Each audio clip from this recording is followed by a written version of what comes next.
Malaisante, gênante, claquée au sol, la musique chrétienne fait souvent réagir de manière négative. Et ce qui est le plus étonnant, c'est qu'elle fait réagir autant les athées, qui ne sont généralement pas la cible des chansons, que les chrétiens qui le sont. Quel est votre avis sur la musique chrétienne? Est-elle gênante, motivante, ringarde, variée? Bref, dites-moi tout en commentaire. Dernièrement, en regardant le clip du morceau Tout le pays, publié sur le compte YouTube du rappeur Gab, j'ai été étonné de la virulence de certains commentaires venant du public a priori cible de ce morceau.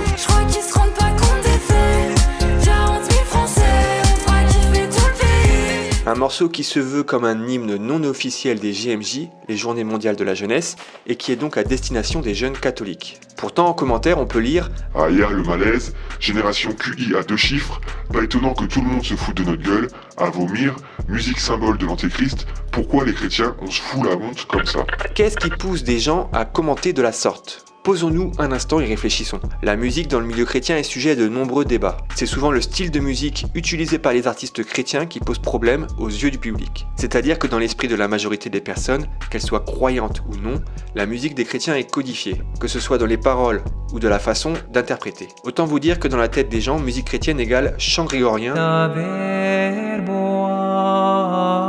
ou petit chanteur à la croix de bois. D'ailleurs, dans les commentaires du morceau Tout le pays, on pouvait voir que pour certaines personnes, la référence c'était l'Ave Maria.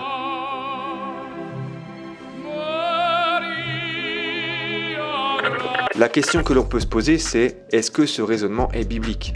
Eh bien, figurez-vous que nulle part dans la Bible, il n'est question de style de musique. À aucun moment, Dieu dit dans sa parole, le style de musique que j'agrée est le zouk, par exemple.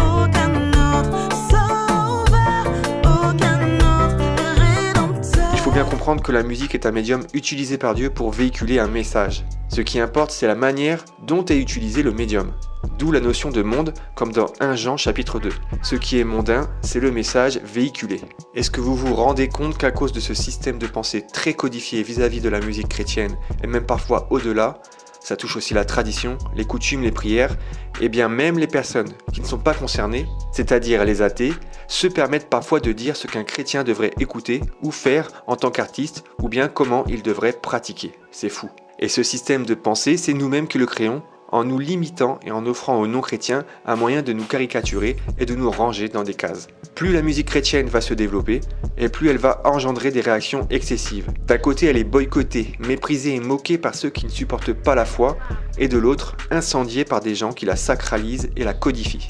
Je pense que le meilleur moyen de répondre à tout ça, c'est de continuer à pousser les artistes vers le haut, à créer du contenu de qualité, à se démarquer artistiquement parlant, de ne pas être juste une copie de ce qu'il se passe dans la musique séculière.